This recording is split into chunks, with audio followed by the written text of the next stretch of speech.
istilah GERD, gastroesophagus reflux disease, itu sangat mengemuka sekali sekarang, trending topik banget.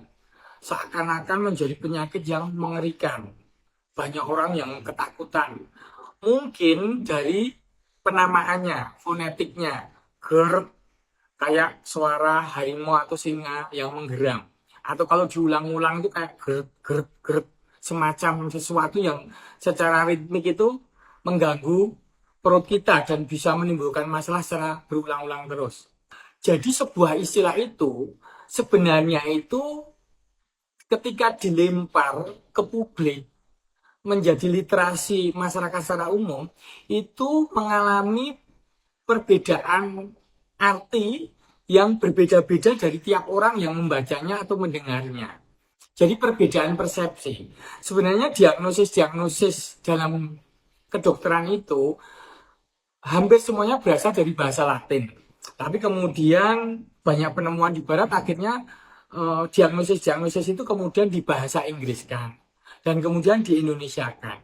Dan ketika di Indonesiakan pun juga penangkapan tiap orang yang membaca itu berbeda. Itu namanya dalam filsafat namanya dekonstruksi. Jadi ketika nama itu dilontarkan ke publik oleh penciptanya, itu tidak seperti yang dimaksudkan semula oleh penciptanya tersebut.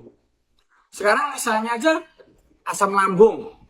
Orang mungkin berpikir agak takut dengan asam. Sesuatu yang asam itu kan mengiritasi, membuat keropos, ataupun membuat karat.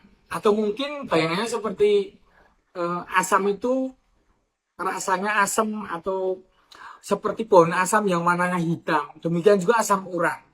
Jadi ada kesan mengerikan yang didapat. Demikian juga mungkin kalau dicek satu persatu mungkin bisa. Ya, bukan seperti cocokologi ya. Ini masalah fonetik ya. Masalah penggunaan bahasa ya. Ada kolesterol, asam urat, kemudian liver misalnya. Lalu gagal ginjal, gagal jantung. Sebenarnya tuh istilah awalnya untuk gagal jantung dekompensatio cordis misalnya.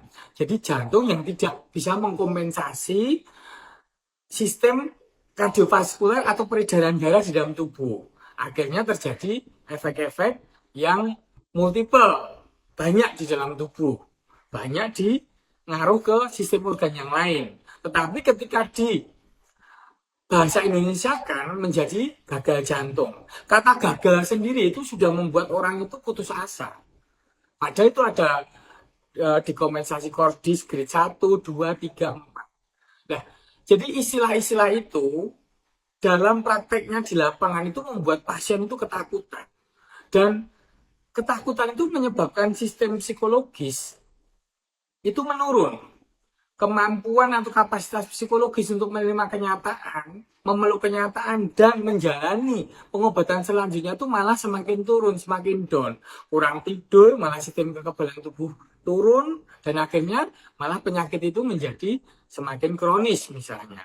Jadi ada baiknya bagi nakes saat berkonsultasi dengan pasien itu diterangkan secara detail. Apakah memang penyakitnya itu ringan, reversible, atau bisa balik lagi ke Bali semula, atau memang ini penyakit menetap kayak penyakit sindrom metabolik ataupun penyakit degeneratif yang memang terjadi akibat penuaan tubuh.